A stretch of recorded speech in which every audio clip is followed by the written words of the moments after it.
Sarah Mitchell adjusted her seatbelt as Flight 447 prepared for takeoff from Chicago to London. The Boeing 777 was packed with 298 passengers, mostly business travelers and families heading to Europe for vacation. Sarah, a 34-year-old crisis negotiator for the FBI, had been looking forward to this rare 2-week break after months of high-stress cases. The woman next to her, an elderly lady named Martha, clutched her purse nervously. "First time flying?" Sarah asked with a gentle smile. Martha nodded, explaining she was visiting her grandson in London after years of being too afraid to fly. Sarah spent the first hour of the flight calming Martha's nerves, sharing stories about the safety of air travel. 3 rows behind them sat Ahmed Hassan, a software engineer returning to visit his family in Cairo after a layover in London. He noticed the nervous energy of some passengers but attributed it to normal flying anxiety. Near the front of the plane, Dr. Jennifer Walsh, a surgeon from Boston, was reviewing medical journals on her tablet, completely absorbed in her work. The flight crew moved efficiently through their pre-flight duties. Captain James Murphy, a veteran pilot with 25 years of experience, made his usual announcement welcoming passengers aboard. Flight attendant Lisa Chen checked that all passengers had their seatbelts fastened, smiling warmly at a young mother struggling with twin toddlers. As the plane reached cruising altitude over the Atlantic, most passengers settled into their routines. Some opened laptops to work, others pulled out books or tablets for entertainment. The cabin lights dimmed slightly, creating a peaceful atmosphere. Sarah had just opened her novel when she noticed something that made her pause. 4 men seated in different sections of the plane had been making subtle eye contact with each other throughout the boarding process. Her trained eye caught these small details that others missed. One man near the front kept checking his watch every few minutes. Another in the middle section appeared to be counting something under his breath. The third man near the back had been studying the flight attendant's movements carefully.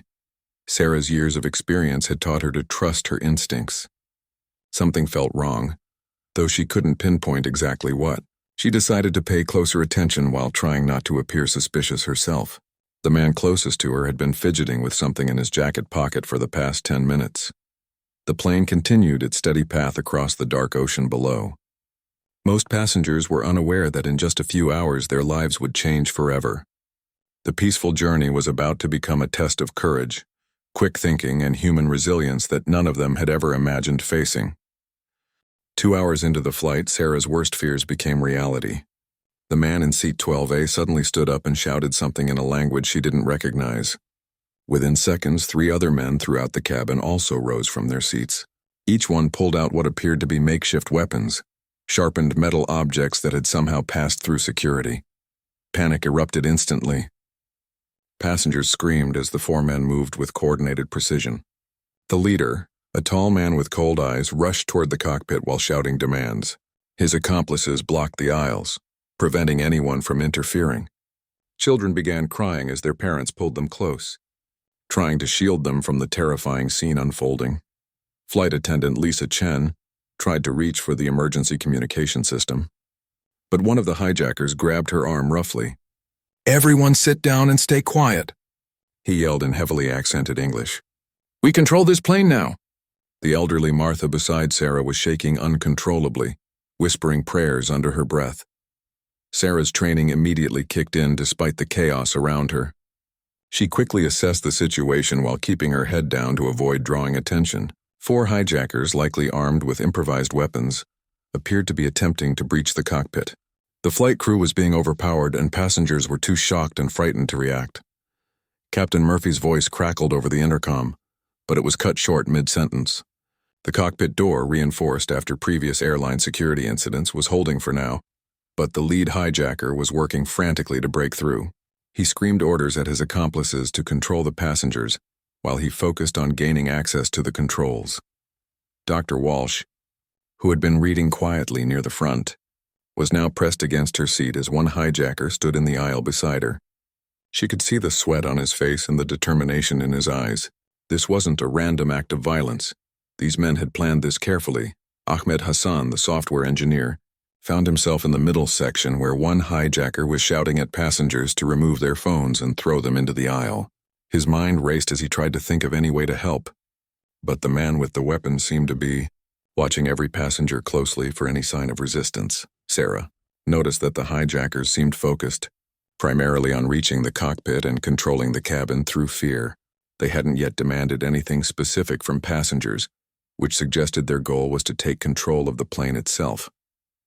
Her heart pounded as she realized this wasn't just a hijacking for ransom or political demands. These men intended to use the aircraft as a weapon. The plane continued, flying on autopilot while chaos reigned in the cabin. Outside the windows, the vast Atlantic Ocean stretched endlessly below them. Help was hours away, and the fate of nearly 300 innocent people now rested in the hands of 4 dangerous men who seemed willing to do anything to accomplish their deadly mission. Time was running out, and Sarah knew that waiting for rescue wasn't an option. Someone needed to act, and act quickly, before the situation spiraled completely out of control.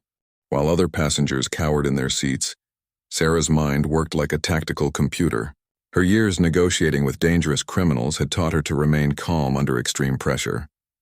She observed that the hijackers were making critical mistakes that could be exploited. The leader was still struggling with the reinforced cockpit door, growing increasingly frustrated. His banging and shouting suggested he didn't have the proper tools or knowledge to breach it quickly. The pilot was likely following standard protocol, keeping the door locked and possibly sending distress signals to ground control. Sarah noticed the hijacker closest to her was sweating heavily and kept glancing nervously at his accomplices. His inexperience showed in small ways. He held his weapon awkwardly and seemed unsure about maintaining control over his section of passengers. This wasn't a professional terrorist operation, she realized. These were amateurs who had managed to get weapons aboard but lacked the training for what came next. Martha, the elderly woman beside her, was hyperventilating. Sarah gently took her hand and whispered, "Breathe slowly, in and out. We're going to be okay." While comforting Martha, Sarah was actually studying the hijacker's position and timing his movements as he paced the aisle. Dr. Walsh caught Sarah's eye from several rows ahead. The surgeon had the same calculating look that Sarah recognized in professionals who dealt with life-or-death situations.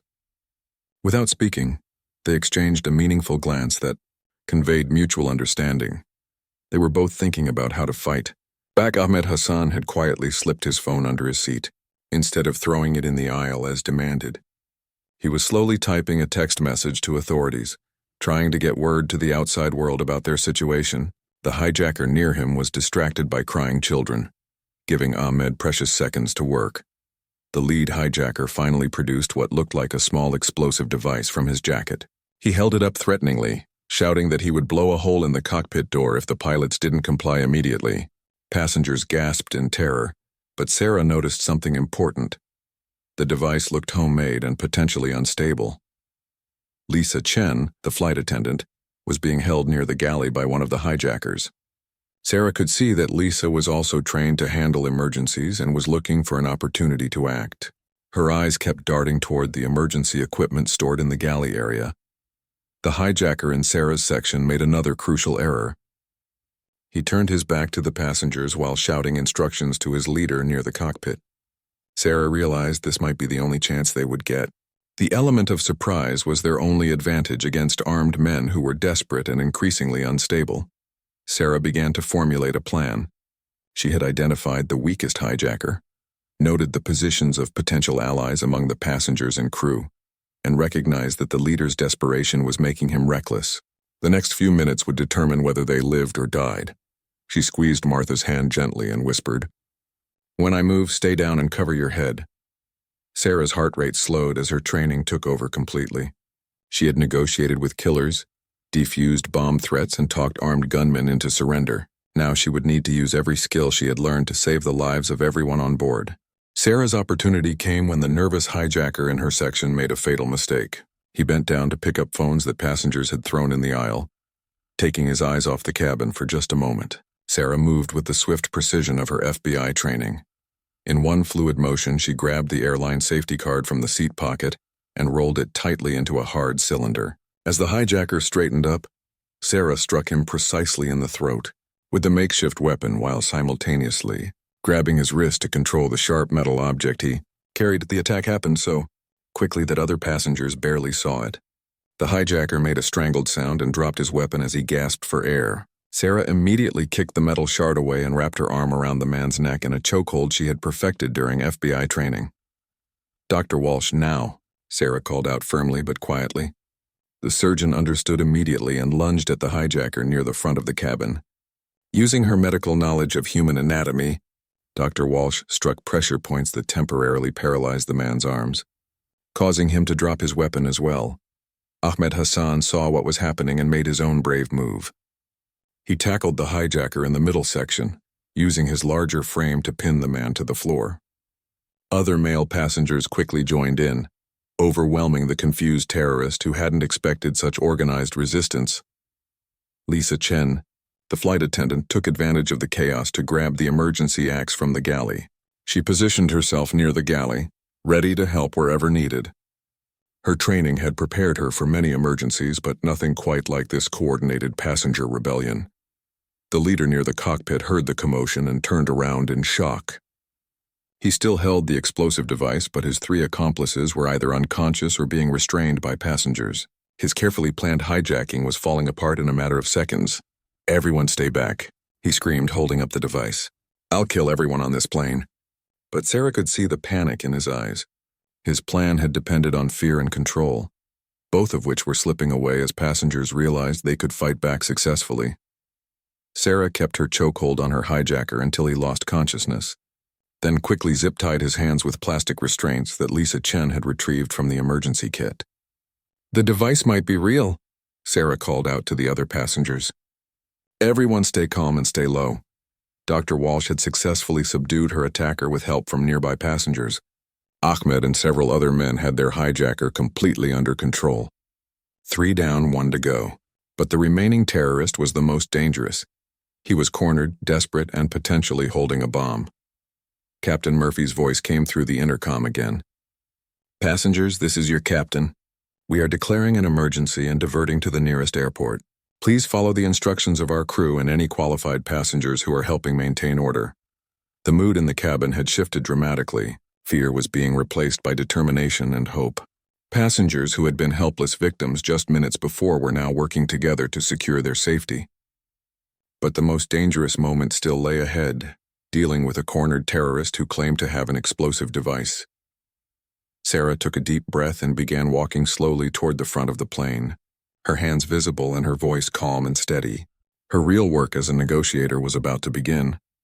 "My name is Sarah," she said in a calm, steady voice as she approached the desperate hijacker. "I can see you're upset and feeling trapped. Let's talk about this." Her tone was the same one she used when negotiating with armed criminals, firm but non-threatening, showing respect without showing fear. The remaining hijacker, now clearly the youngest of the group, backed against the cockpit door. His hand shook as he held the device, sweat dripping down his face. "Stay away from me. I'll blow up this entire plane. Allah is my witness." Sarah stopped about 10 feet away, keeping her hands visible. "I believe you're serious about that device," she said honestly. "That's why I want to help you find a better solution." "What's your name?" She had learned that using someone's name created a personal connection that was harder to break. It doesn't matter," the young man stammered. "This plane is supposed to crash into the city. That was our mission. If I don't complete it, I've failed everyone." Sarah could hear the doubt in his voice despite his threatening words. "You haven't failed anyone by wanting to live," Sarah replied gently. "I can see you're not like the others. You didn't really want to hurt innocent people, did you?" She had noticed he was the only hijacker who hadn't struck or threatened individual passengers directly. Behind her, Dr. Walsh was quietly treating a passenger who had been injured during the struggle. Ahmed and other volunteers were keeping the captured hijackers secure, while trying to remain as quiet as possible to avoid distracting Sarah's negotiation. "My name is Khalil," the young man finally admitted. "They told me this was the only way to make the world pay attention to our suffering. But these people, they're not soldiers. They're just families and workers." His voice cracked slightly, revealing the internal conflict Sarah had suspected. "Khalil, that's a beautiful name," Sarah said sincerely. "It means friend in Arabic, doesn't it? You don't have to be anyone's enemy today. Those people who told you this was necessary, are they here facing the consequences with you?" Or did they send you to die while they stayed safe? Captain Murphy was listening to the conversation through the cabin speakers and began a gradual descent toward the nearest airport. Air traffic controllers on the ground were coordinating with military aircraft and emergency responders for whatever scenario might unfold. Khalil looked around the cabin at the faces of passengers he had terrorized. An elderly woman was comforting crying children. A businessman was helping secure one of the unconscious hijackers. These weren't the faceless enemies he had been taught to hate. They were human beings with families and dreams. They said Americans would never listen unless we made them afraid, Khalil whispered, more to himself than to Sarah. But you're listening to me now, and I haven't hurt anyone yet. Sarah took one careful step closer. That's right, Khalil. You've made your point without harming innocent people. That takes more courage than following through with violence. Real strength is choosing a different path when you realize the first one was wrong. The device in his hand was clearly homemade, and Sarah suspected it might not even be functional, but she couldn't take that risk with nearly 300 lives at stake. She needed to convince this confused young man that he had better options than martyrdom. What if we could find a way for your voice to be heard without anyone dying today? Sarah asked. What if the world could learn about your concerns through your words instead of through tragedy? Wouldn't that honor your beliefs better than destroying innocent lives? Khalil's eyes filled with tears as the weight of what he had almost done began to sink in. The device trembled in his grip as he struggled with the most important decision of his young life. Tears streamed down Khalil's face as he looked at the faces surrounding him. I was supposed to die today, he whispered. They told me it would be glorious, that I would be remembered as a hero. But all I see here are people who remind me of my own family back home. Sarah sensed the breakthrough she had been working toward. Tell me about your family, Khalil. Are they proud of what you're doing today? She kept her voice gentle but direct, knowing this was the moment that would determine everything. My sister, she's studying to be a teacher. My mother sells bread at the market to pay for her school. His voice broke completely. They would be ashamed if they knew I was ready to kill innocent teachers and mothers just like them. Martha, the elderly woman who had been sitting next to Sarah, slowly stood up despite the danger. Son, she said in a grandmother's voice, I have grandchildren your age. Whatever pain brought you here, this isn't the answer. There's always another way. The simple kindness in her words seemed to shatter Khalil's remaining resolve. He looked at the device in his hands as if seeing it for the first time. I don't know how to make it stop, he sobbed. Even if I want to, I don't know if I can disarm this thing. Sarah took another step forward. May I help you with that? I have training in handling explosive devices. This was partly true. Her FBI background included basic bomb disposal training. Though she was far from an expert, Khalil nodded frantically and gently placed the device on the floor, stepping away from it with his hands raised. Sarah approached carefully and examined the crude construction. It appeared to be more of a threat than an actual bomb, wires connected to what looked like modeling clay rather than real explosives. It's not real, Sarah announced with relief, though she kept her voice calm. This device isn't capable of exploding. Khalil collapsed to his knees in a mixture of relief and shame, finally understanding how thoroughly he had been manipulated by those who had sent him on this mission. Dr. Walsh moved quickly to check on Khalil, who was hyperventilating from the emotional breakdown. You're going to be okay, she assured him while checking his pulse and breathing. You made the right choice. That took real courage. Ahmed Hassan helped Sarah restrain Khalil gently with zip ties, but the young man offered no resistance. He seemed almost grateful to be stopped from completing a mission he had never truly wanted to carry out. Captain Murphy announced over the intercom that they were beginning their emergency landing approach and that emergency responders would be waiting on the ground. The tension in the cabin began to lift as passengers realized the immediate danger had passed. Lisa Chen and other flight attendants began moving through the cabin, checking on injured passengers and ensuring everyone was securely seated for the emergency landing. The aircraft was now descending rapidly toward a military base that had been cleared for their arrival. Sarah looked around the cabin at the faces of her fellow passengers. What had started as a routine flight had become a testament to human courage and the power of choosing compassion over hatred. Dr. Walsh gave her a respectful nod. Ahmed smiled with obvious relief, and even Martha managed a shaky thumbs up. The worst was over, but Sarah knew that for many people on board, including young Khalil, the real journey toward healing and understanding was just beginning. She had prevented a tragedy, but more importantly, she had shown that even in the darkest moments, people could choose to reach for light. Flight 447 touched down at a military airbase in Canada under heavy emergency response presence. FBI agents, Canadian authorities, medical teams, and anti-terrorism specialists surrounded the aircraft before the engines had even stopped running. Sarah could see through the windows that news helicopters circled overhead, already broadcasting the story around the world. Inside the cabin, passengers remained calm as they prepared for what would be an extensive debriefing process. The three unconscious hijackers were beginning to wake up, confused and disoriented. Khalil sat quietly with his hands restrained, no longer the dangerous terrorist he had tried to become, but rather a confused young man who had nearly made the worst mistake of his life. As authorities boarded the plane, Sarah identified herself to the lead FBI agent and provided a detailed account of the events. Agent Rodriguez, a veteran investigator, listened with growing amazement as Sarah described how passengers had worked together to stop the hijacking through courage and negotiation rather than violence. Dr. Walsh was busy treating several passengers for minor injuries and stress reactions.